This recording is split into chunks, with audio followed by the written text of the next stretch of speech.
There was a matte painting of the Death Star, and they could kind of move in and move out, but you can't really move much on a matte painting because it's flat artwork. And George Lucas asks, he says, hey, what do you think we build the incomplete Death Star as a model? We can really move on it that way. Production would talk to me and go like, well, we could do it. Don't emphasize the model. We could do it with a painting because we don't want another big budget, model made. So George says to me specifically, says, Lauren, what do you think it's going to cost for that if we did it as a full-size model? And I had known that he had bought a Dino Ferrari, a used one. I knew exactly how much he had paid for it. And I said, it'll cost about as much, a little bit more than the Dino Ferrari that you bought. And he said, is that all? Let's do it. I knew that George had already made the decision. They weren't going to be able to change his mind now. And we went ahead and built it. Some people kind of burned out on it.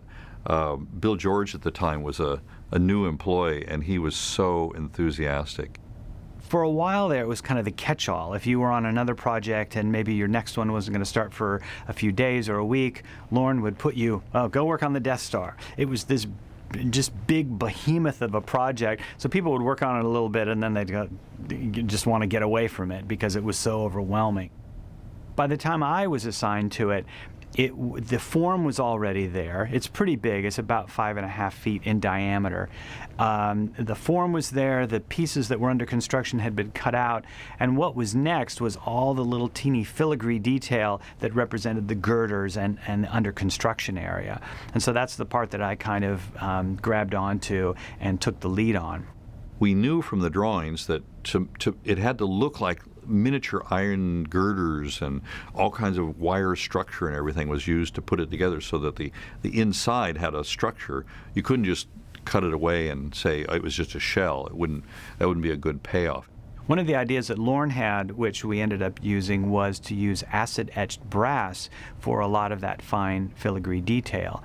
And the way that worked is you would do artwork that was sent out to a company that would, using a photographic process, put a release onto a thin piece of brass and then spray it with acid. And so the areas where the release was, it wouldn't eat through. So you could get these very, very little teeny tiny details in the brass. And it was pretty easy to mass produce, so you just lay it over itself and get this really wonderful texture. And then one of the big surprises at the end was we had this piece of artwork that we were using to design it, and then we were told, actually, this is flopped, this is backwards, so we're going to have to flop the model. So if you ever see the model in person, it is exactly the opposite of the way it appeared in the film.